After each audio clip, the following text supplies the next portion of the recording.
Masuk ke bagian 2.1, pentingnya pengembangan kemampuan berpikir matematis tingkat tinggi. Halo semuanya, di bagian ini kita akan membahas tentang pentingnya kemampuan berpikir matematis tingkat tinggi atau sering disebut sebagai High Order Thinking Skills atau disingkat HOTS. Lalu masuk ke apa itu High Order Thinking Skills atau HOTS atau biasa disebut sebagai kemampuan berpikir matematis tingkat tinggi. Nah, jadi High Order Thinking Skills atau HOTS mencakup 3 kemampuan utama yaitu analisis, evaluasi, dan kreasi. Analisis membantu siswa memecah materi menjadi bagian-bagian kecil agar lebih mudah dipahami. Lalu evaluasi mengajarkan mereka menilai informasi secara kritis. Sementara itu, kreasi mendorong siswa menyusun solusi baru yang kreatif dan relevan. Mengapa kemampuan berpikir tingkat tinggi itu penting? Karena kemampuan berpikir tingkat tinggi perlu ditanamkan sejak jenjang pendidikan dasar hingga menengah. Tujuannya adalah membentuk siswa yang berpikir kritis, kreatif, dan mandiri. Hal ini sejalan dengan tujuan pendidikan matematika, yaitu membekali siswa untuk menghadapi tantangan di masa kini dan masa depan. Dengan menguasai kemampuan berpikir matematis tingkat tinggi, siswa akan lebih tangguh secara mental. Mereka tidak mudah terpengaruh, terbuka terhadap perbedaan, dan mampu menghasilkan karya nyata yang bermanfaat. Keterampilan ini berperan besar dalam meningkatkan kualitas hidup individu maupun masyarakat. Selanjutnya 2.2 kajian teoritis. Yang pertama, kajian teori komunikasi matematik. Kemampuan siswa dalam komunikasi matematik ada indikatornya yaitu NCTM, menyatakan bahwa kemampuan komunikasi siswa dalam pembelajaran matematika dapat dilihat dari yang pertama, kemampuan mengekspresikan ide-ide matematika melalui lisan, tertulis, dan mendemonstrasikannya serta menggambarkannya secara visual. Lalu yang kedua, kemampuan memahami, menginterpretasikan, dan mengevaluasi ide-ide matematika baik secara lisan, tulisan, maupun dalam bentuk visual lainnya. Yang ketiga, ada kemampuan dalam menggunakan istilah-istilah, notasi-notasi matematika, dan struktur-strukturnya untuk menyajikan ide-ide, menggambarkan hubungan-hubungan, dan model-model situasi. Lalu menurut Sumarmo sendiri, komunikasi matematik meliputi kemampuan siswa. Yang pertama, dalam menghubungkan benda nyata, gambar, dan diagram ke dalam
ide matematika. Lalu yang kedua, menjelaskan ide, situasi, dan relasi matematik secara lisan dan tulisan dengan benda nyata, gambar, grafik, dan aljabar. Yang ketiga, menyatakan peristiwa sehari-hari dalam bahasa atau simbol matematika. Lalu yang keempat, mendengarkan, berdiskusi, dan menulis tentang matematika. Yang kelima, membaca dengan pemahaman suatu presentasi matematika tertulis. Lalu yang keenam, membuat konjektur, menyusun argumen, merumuskan definisi dan generalisasi. Lalu yang ketujuh, menjelaskan dan membuat pertanyaan tentang matematika yang dipelajari. Lalu menurut Eliot dan Kenney, agar komunikasi matematis itu berjalan dengan baik, dibutuhkan kemampuan membaca, menulis, menerangkan, mendiskusikan, memberikan alasan, dan mengklarifikasikan penalaran matematika dengan menggunakan bentuk-bentuk penyajian yang berbeda. Lalu yang kedua, ada kajian teori koneksi matematik. Koneksi berarti hubungan. Koneksi dalam matematika atau koneksi matematis adalah hubungan ide matematika dengan konsep, keterampilan, peristiwa, dan situasi lain. Koneksi dalam matematika terjadi dalam beberapa bentuk, yaitu pertama, ada koneksi antar topik matematik, lalu yang kedua, koneksi antar representasi, yang ketiga, ada koneksi antar keterampilan matematis, lalu yang keempat, koneksi matematis dengan mata pelajaran lain. Lalu menurut Sumarmo 2010, kegiatan yang tergolong pada koneksi matematik diantaranya adalah yang pertama, mencari hubungan berbagai representasi konsep dan prosedur. Lalu yang kedua, memahami hubungan antara topik matematika. Yang ketiga, menerapkan matematika dalam bidang lain atau dalam kehidupan sehari-hari. Yang keempat, memahami representasi ekuivalen suatu konsep. Lalu yang kelima, mencari hubungan suatu prosedur dengan prosedur lain dalam representasi yang ekuivalen. Lalu yang keenam, menerapkan hubungan antara topik matematika dan antara topik matematika dengan topik di luar matematika. Lalu yang ketiga, ada kajian teori penalaran matematik. Istilah penalaran sebagai terjemahan dari kata reasoning. Charter dan Peirce mendefinisikan penalaran sebagai proses pencapaian kesimpulan logis berdasarkan fakta dan sumber yang relevan. Lalu secara garis besar terdapat dua jenis penalaran, yaitu penalaran induktif yang biasa disebut induksi dan penalaran deduktif yang biasa disebut deduksi. Penalaran induktif digunakan bila kebenaran suatu kasus khusus kemudian disimpulkan kebenaran untuk semua kasus. Lalu penalaran deduktif digunakan berdasarkan konsistensi pikiran dan konsistensi logika yang digunakan. Jika premis-premis dalam suatu silogisme benar dan bentuknya atau formatnya penyusunannya benar, maka kesimpulannya benar. Maka proses penarikan kesimpulan seperti ini dinamakan deduktif atau sering disebut penalaran deduksi. Dan untuk persamaannya, induksi dan deduksi, bahwa keduanya merupakan argumen. Jadi, argumen sendiri adalah serangkaian proposisi yang mempunyai struktur terdiri dari beberapa premis dan suatu kesimpulan atau konklusi. Lalu bedanya antara induksi dan deduksi apa sih?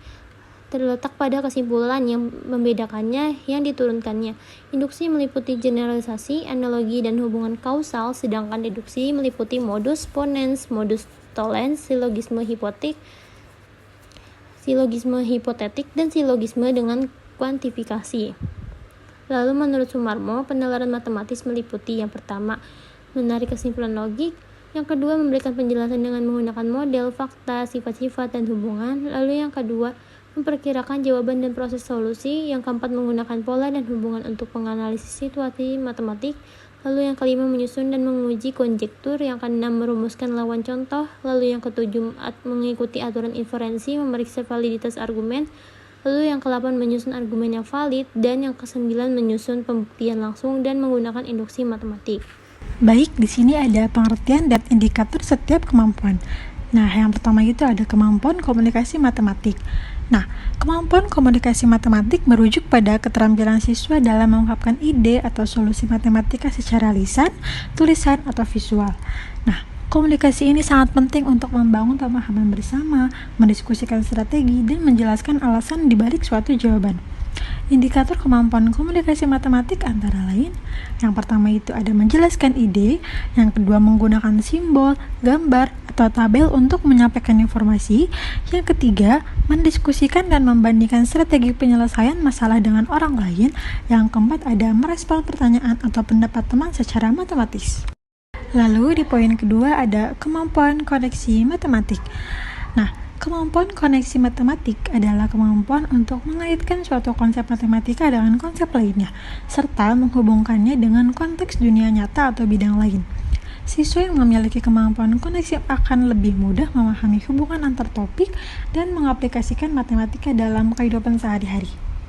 Nah, Indikator kemampuan koneksi matematik yaitu yang pertama ada mengaitkan satu konsep matematika dengan konsep lain dalam topik yang sama atau berbeda. Yang kedua menggunakan pengalaman atau pengetahuan sebelumnya dalam menyelesaikan masalah. Yang ketiga menghubungkan matematika dengan bidang lain. Dan yang keempat ada menjelaskan bagaimana konsep matematika digunakan dalam kehidupan sehari-hari. Lalu di poin ketiga yaitu ada kemampuan penalaran matematik. Penalaran matematik adalah kemampuan untuk menarik kesimpulan logis, mengenali pola, membuat generalisasi, dan mengevaluasi argumen matematis. Penalaran merupakan dasar dari berpikir matematis yang kuat karena memungkinkan siswa menyusun argumen dan menjawab mengapa di balik setiap langkah penyelesaian. Nah, indikator kemampuan penalaran matematik antara lain, yang pertama, mengidentifikasi pola atau keteraturan dalam data atau perhitungan. Yang kedua, menarik kesimpulan berdasarkan bukti atau aturan matematika. Yang ketiga, membuat dugaan atau hipotesis dan mengujinya secara logis. Dan yang keempat, mengevaluasi validitas solusi atau argumen matematik yang diberikan.